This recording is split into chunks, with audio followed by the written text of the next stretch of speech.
بسم الله الرحمن الرحيم.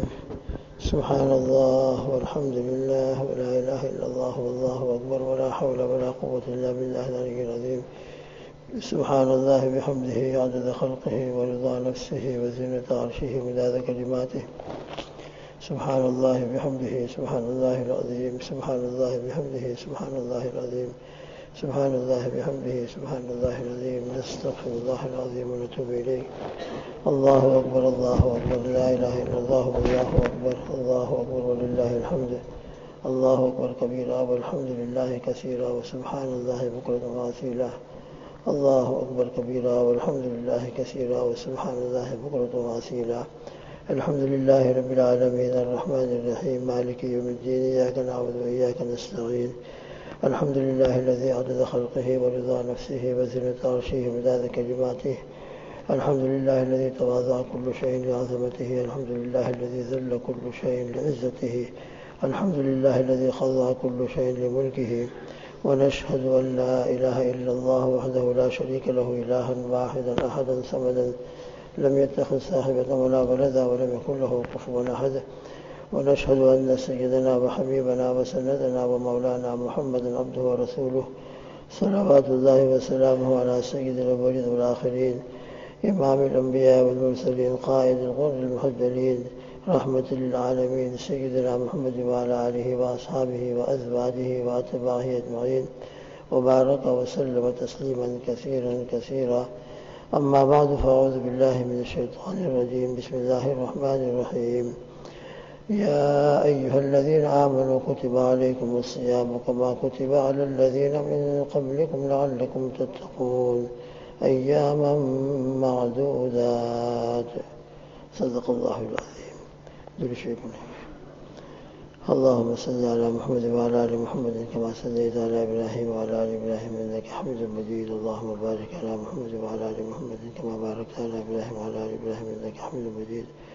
اللهم صل وسلم على سيدنا محمد وآله وصحبه وسلم بعدد ما في جميع القرآن حرفا وبكل حرف ألفا ألفا ألفا ألوف آلاف.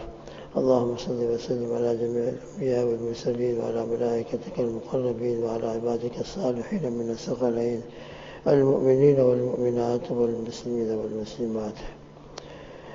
بزرگان محترم، الحمدللہ اللہ سبحانہ وتعالیٰ نے ہم کو اپنے فضل سے، اپنے کرم سے، اپنی رحمت سے یہ زندگی عطا فرمائی ہے. شعبان کا بالکل اب آخری ایام چل رہے ہیں اور رمضان المبارک الحمدللہ بہت قریب ہے.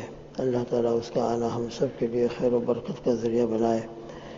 رمضان المبارک کی رحمتیں اور مغفرتیں اور عتق من النار اور اس کے اندر جو انوارات و تجلیات کا نزول براہ راست اللہ سبحانہ وتعالیٰ کی طرف سے ہوتا ہے، اللہ ہم سب کو اس میں سے بھرپور حصہ عطا فرمائے اور کسی کو بھی اللہ رب العزت محروم نہ فرمائے.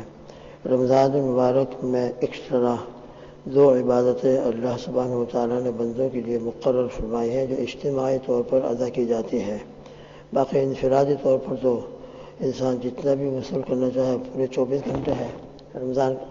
رمضان مبارک کا ایک ایک سیکنڈ، ایک ایک لمحہ ہر وقت اللہ تعالیٰ کی طرف سے رحمت ہی رحمت ہے. لہذا انفرادی طور پر تو انسان 24 گھنٹے میں جس قدر اعمال کرنا چاہے، خاص طور پر قرآن پاک کی تلاوت اور استغفار، کلمہ طیبہ کا ورد ہے اور اسی طریقے سے درود پاک. باقی اجتماعی طور پر مطلب یہ ہے کہ روزہ تو انفرادی ہوتا ہے مگر رکھتے سب ہیں اور سب کے اوپر فرض عین ہے اور فرض کفایہ کی شکل نہیں ہے کہ چند ادا کر لیں سب کی طرف سے ادا ہو جائے گا. یہ نماز کی طرح فرض عین ہے. جو بھی بالغ مرد ہے اور بالغ عورت ہے اس کے اوپر کمپلسری روزہ فرض ہے اور اس آیت شریفہ کے اندر اسی روزے کا تذکرہ ہے. یا ایھا الذین آمنوا کتب علیکم الصیام کما کتب علی الذین من قبلکم لعلکم تتقون. اے ایمان والو، تم پر روزے فرض کیے گئے جیسا کہ تم سے پہلے جو امتیں گزری ہیں، جو لوگ گزرے ہیں ان پر بھی فرض کیے گئے تھے. لہذا یہ فریضہ صرف تم پر نہیں ہے. یہ فریضہ چونکہ بڑی مشقت مجاہدے والا ہے، خاص کر جب گرمی کا زمانہ ہوتا ہے، سمر کا زمانہ ہوتا ہے. جہاں تو الحمدللہ سمر کے زمانے کے اندر بھی وہ کیفیت نہیں ہوتی جو انڈیا پاکستان وغیرہ میں گرمی کے زمانے کے اندر ہوتی ہے، دھوپ اور گرمی اور پیاس کی شدت، لیکن اللہ تعالیٰ آسان فرما دیتے ہیں۔ وہاں بھی روزے رکھنے والے روزے رکھتے ہیں، اور جہاں بھی لمبے لمبے روزے ابھی گزر رہے تھے اور ابھی بھی لمبے روزے ہیں، مگر جب انسان اللہ سبحانہ و تعالیٰ کی ذات عالی کے اوپر اعتماد اور یقین کر کے روزہ شروع کر دیتا ہے تو یقیناً اللہ ہی آسان فرماتے ہیں، یقیناً، ورنہ اتنا لمبا روزہ رکھ لینا کوئی آسان چیز نہیں ہے۔ جو روزانہ کھانے کے عادی ہوتے ہیں، دوپہر ہوتا ہے تو خود بخود بھوک لگنا شروع ہو جاتی ہے، مگر رمضان مبارک کی برکتیں ہیں اور روزے کی برکتیں ہیں۔ عام دنوں کے اندر بھی آپ روزہ رکھیں گے انشاءاللہ، ثم انشاءاللہ دل کے اندر اتنا تقاضا پیدا نہیں ہوگا، اللہ ہی صبر دے دیتے ہیں، اور اللہ رب العزت ہمت اور طاقت عطا فرماتے ہیں۔ تو انسان ہمت کر لیتا ہے تو الحمدللہ رمضان المبارک کے روزے بچے بھی رکھ لیتے ہیں، بوڑھے بیچارے بیمار جن کو ڈاکٹروں نے منع بھی کیا ہوتا ہے وہ بھی ہمت کر کے رکھ لیتے تھے اور رکھ لیتے ہیں۔ بہرحال یہ روزہ یہ فرما کر اللہ سبحانہ و تعالیٰ نے اس کے فریضے کو بیان فرمایا تاکہ تم کو بھی تسلی ہو جائے کہ یہ فریضہ تم پر نہیں بلکہ تم سے پہلے جو امتیں گزری ہیں۔ چنانچہ مفسرین نے لکھا ہے کہ حضرت سیدنا آدم علیہ نبینا علیہ السلام سے لے کر نبی کریم صلی اللہ تعالیٰ علیہ وسلم تک جتنی شریعتیں آئی ہیں تمام شریعتوں کے اندر روزہ فرض تھا۔ البتہ روزے کی فرضیت کیسی تھی؟ جیسے اس امت کے اوپر ویسے ہی تھی۔ رمضان مبارک کے جیسے روزے اس امت پر ہیں اگلی امتوں پر بھی تھے، اس میں ذرا اپنے اعتبار سے فرق ہے، لیکن نفس سے روزہ ہر امت میں رہا ہے۔ جیسا کہ نماز یہ بھی ہر امت کے اندر اور ہر شریعت کے اندر نماز رہی ہے، اسی طریقے سے روزہ یہ بھی ہر امت اور ہر شریعت کے اندر رہا ہے، نفس سے روزہ۔ تو بہرحال یہ خطاب اللہ سبحانہ و تعالیٰ نے فرما کر تسلی دی ہے کہ یہ روزے کی فرضیت صرف تم پر نہیں ہے بلکہ جتنے بھی دین سماوی ہیں، آسمانی دین اور دین برحق ہیں، ان کے اندر روزہ رہا ہے اور روزے کی فرضیت رہی ہے۔ تو فرمایا یا ایھا الذین آمنوا کتب علیکم الصیام کما کتب علی الذین من قبلکم لعلکم تتقون، تاکہ تم پرہیزگار بن جاؤ، تاکہ تمہارے اندر رفتہ رفتہ آہستہ آہستہ تقوی والی صفت آ جائے۔ یہ روزہ جو ہے حقیقت میں تقوی کا ایک نصاب ہے۔ تقوی حاصل کرنے کے لیے ایک بہت پریکٹیکل اور عملی طور پر پوری امت کے سامنے اور دنیا کے ایک فرد کے سامنے تقوی حاصل کرنے کا طریقہ اور تقوی حاصل ہونے کا ذریعہ الحمدللہ اس روزے کے ذریعے سے امت کو معلوم ہوتا ہے، اور امت یہ سمجھتی ہے کہ تقوی کس کو کہتے ہیں۔ تقوی کی مختلف تعریفیں کی گئی ہیں، مختصر طریقے سے روزے کے اعتبار سے جو ہمارے سامنے حال آتا ہے اور روزے کے اعتبار سے جو کیفیت ہوتی ہے اس کے اعتبار سے ہم سمجھنے کی کوشش کر رہے تھے۔ مفتی احمد خان پری صاحب دامت برکاتہم نے اپنے ایک بیان کے اندر بڑے اچھے انداز میں اس کو سمجھایا ہے۔ فرماتے ہیں کہ حضرت تھانوی رحمۃ اللہ وغیرہ کی باتیں ہیں، فرماتے ہیں کہ تقوی کس کو کہتے ہیں؟ تقوی کہتے ہیں اللہ سبحانہ و تعالیٰ کی خشیت کی وجہ سے اللہ کی نافرمانی سے اپنے آپ کو بچانا۔ اللہ کی خشیت ہو دل میں، اللہ کا خوف ہو، اور اسی خوف و خشیت کی وجہ سے انسان اپنے آپ کو اللہ کی نافرمانی کرنے سے بچائے۔ یہ ہے تقوی کا خلاصہ۔ رمضان مبارک کے روزے میں یہ تقوی کس طریقے سے عملی طریقے پر ہر وقت ہر روزے دار کی زندگی میں آتا ہے، وہ کس طریقے سے آتا ہے کہ روزہ رکھنے کے بعد ہر ایک یہ سمجھتا ہے کہ اب مجھ کو صبح صادق سے لے کر آفتاب کے غروب ہونے تک اللہ سبحانہ و تعالیٰ کے حکم کی بنیاد کے اوپر 3 چیزوں سے ظاہری طور پر مجھے بچنا ہے۔ باطنی طور پر تو بہت ساری چیزیں ہیں، باقی ظاہری طور پر 3 چیزوں سے بچنا ہے، اور روزے کی نیت کر کے صبح صادق سے آفتاب کے غروب ہونے تک۔ اور وہ کیا ہے؟ کھانا اور پینا اور زوجین کا، ہسبینڈ وائف کا اپنے طور پر خاص طور پر ملنا، یہ 3 چیزیں ممانعت روزے کے اندر قرار دی گئی ہیں، ممنوع قرار دیا گیا ہے۔ اب دیکھیے ایک انسان کس طریقے سے ان 3 چیزوں سے اپنے آپ کو بچاتا ہے۔ بالکل تنہائی کا موقع ہے، کوئی موجود نہیں ہے، اتفاق سے پیاس بھی لگی ہے اور بھوک بھی لگی ہے، اتفاق سے کھانے کی تمام چیزیں نعمتیں موجود ہیں، اور اتفاق سے نئی شادی ہوئی ہے، ہسبینڈ وائف دونوں ایک روم میں ہیں، لیکن وہاں پر بھی اپنے آپ کو ان 3 چیزوں سے بچائے ہوئے ہیں۔ کوئی دیکھنے والا نہیں ہے، کوئی روکنے والا نہیں ہے، اکیلا ہی ہے، کون روکے گا وہاں پہ آ کر؟ لیکن وہاں بھی انسان کو اگر کوئی چیز روک رہی ہے کھانے اور پینے سے اور زوجین کے آپس میں ملنے سے، وہ ہے اللہ سبحانہ و تعالیٰ کا حکم ہے کہ صبح صادق سے لے کر آفتاب غروب ہونے تک تم کو ان 3 چیزوں سے بچنا ہے۔ تو بچنا ہے الحمدللہ، تو یہ بچنا ہی تقویٰ ہے۔ وہ سمجھتے ہیں کہ اگر میں کھا لوں گا پی لوں گا تو اللہ کے حکموں کی خلاف ورزی ہوگی، اللہ سبحانہ و تعالیٰ نے مجھے ان 3 چیزوں سے روکا ہے، اب میں نہیں رکوں گا تو اللہ کے حکم کے توڑنا ہوگا۔ تو بس یہی اللہ کے حکم کے توڑنے سے اور اللہ کی نافرمانی سے انسان روزے کے اندر تنہائیوں کے اندر بھی باوجود تقاضوں کے اور باوجود نعمتوں کے موجود ہونے کے اور باوجود کوئی رکاوٹ کے وہاں ظاہری طور پر نہ ہونے کے انسان بچ رہا ہے۔ کیوں بچ رہا ہے؟ وہ جانتا ہے کہ کوئی دیکھنے والا موجود نہیں ہے، لیکن میرا رب حقیقی وَنَحْنُ أَقْرَبُ إِلَيْهِ مِنْ حَبْلِ الْوَرِيدِ إِنَّ اللَّهَ مَعَكُمْ أَيْنَمَا كَانُوا، تم جہاں بھی ہو اللہ سبحانہ و تعالیٰ موجود ہے۔ بس اللہ سبحانہ و تعالیٰ موجود ہے، کوئی کیمرہ نہیں ہے، کوئی دیکھنے والا نہیں ہے، کوئی روکنے والا ٹوکنے والا نہیں ہے، مگر اللہ موجود ہے، میرا رب موجود ہے۔ اپنے رب کی محبت میں اور اپنے رب کی خشیت کے اندر وہ پیاسا بیٹھا ہوا ہے اور بھوک لگ رہی ہے، مگر نہ کسی چیز کی طرف اس کا دل اٹھ رہا ہے اور نہ اس کے ہاتھ اٹھ رہے ہیں اور نہ اس کا کوئی تقاضا پورا ہو رہا ہے۔